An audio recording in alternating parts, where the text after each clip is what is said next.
こんにちは、レイヤです。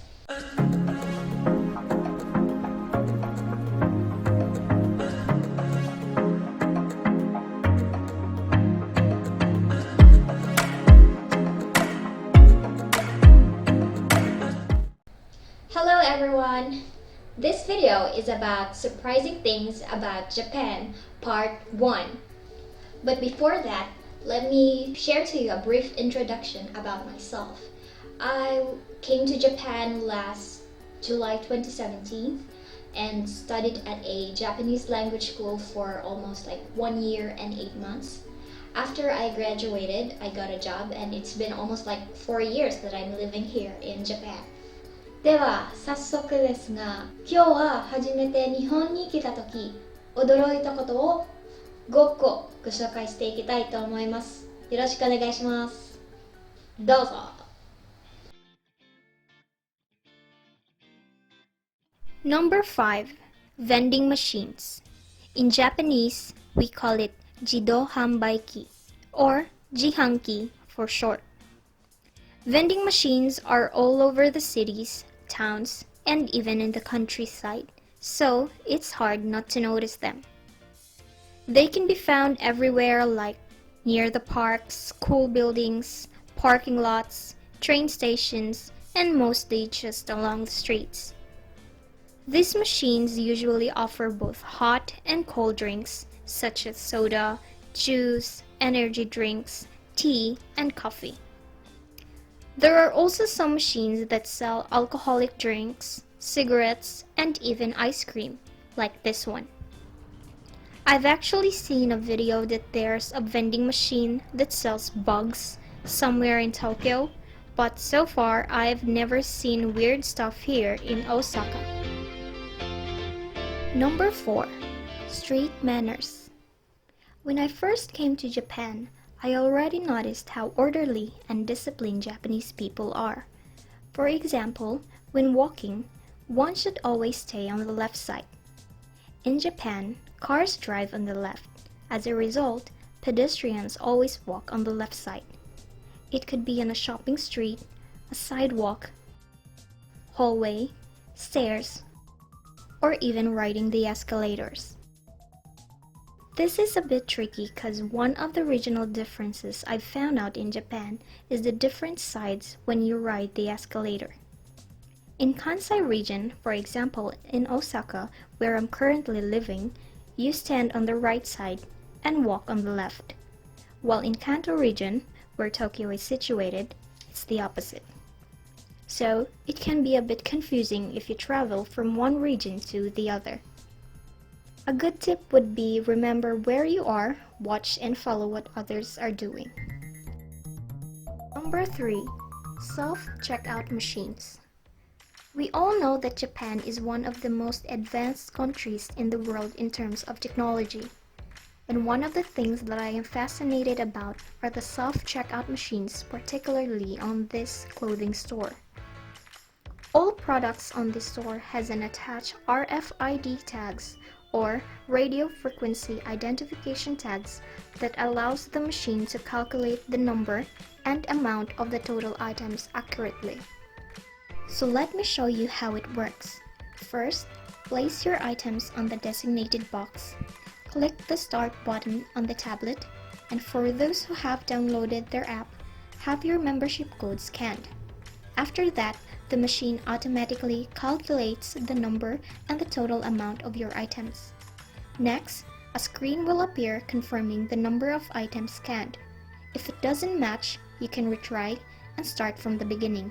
Otherwise, you can proceed to the next step, which is requesting for a shopping bag if you need one, followed by the payment option. You can either pay with cash, card, or smart money. As for my case, I paid through card. Just like the usual step, insert your card on the card reader. Sometimes you will be asked to enter your PIN number or your signature, but for my case, it wasn't necessary. After the payment has been confirmed, you can take your card and a receipt will come out of the machine and you're done. Afterwards, you can take your items to this designated packing area, provided with all assorted sizes of shopping bags placed underneath the table. After that, you can just pack it up.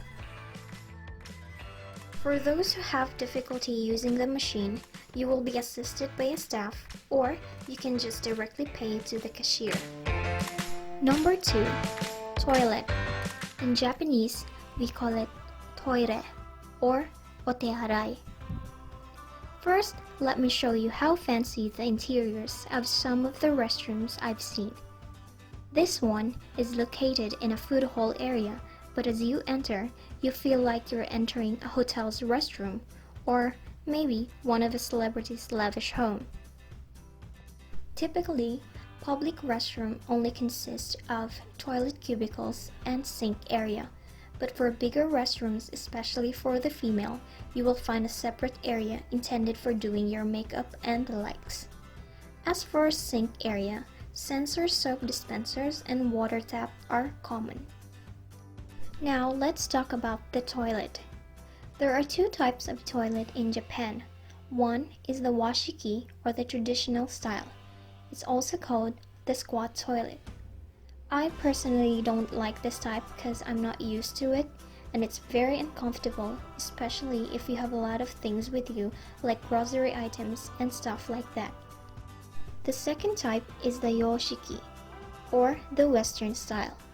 It's also called the bidet style. This state-of-the-art Western style toilet includes many advanced features which can be intimidating at first glance, but once you get used to it, it will be easy. The common feature of this type of toilet are seat warming, anal hygiene, bidet washing, deodorization, and a flushing sound for privacy. You can also adjust the temperature of the toilet seat and also the water pressure for washing. Automatic flushing is also common. Just place your hand near the sensor and it will automatically flush. In case the sensor doesn't work, you can use the lever instead. Number 1 on my list are food models. In Japanese, we call it shokuhin sampuru. We all have that one experience getting disappointed when the food that we order doesn't look exactly on the picture. Not in Japan. In Japan, what you see is what you get. Many restaurants in Japan use these replicas to display their popular dishes in their window and attract customers. It actually helps customers decide much easier because you know exactly what you're getting before you ordered. These food models are more expensive than the food they imitate, but the good thing is they can last indefinitely. According to an article that I've read, a complete menu of food models would cost over 1,000,000 yen. The most common food models you'll see in Japan are set meals, desserts, and noodle dishes. You could also see some steaks, pizzas, and even drinks. Aside from robots and unmanned machines, etc., I think these food models are the most artistic invention Japan ever had. では皆さんいかがですか？面白かったですか？次はパート2に面白いコンテンツをまた皆さんにご紹介させていただきますので、それまでにしばらくお待ちください。あとはもしよかったらその日本文化に興味持っている方に今回の動画をシェアしていただければありがたいです。では皆さん動画ご覧いただきありがとうございます。またね。バイバイ。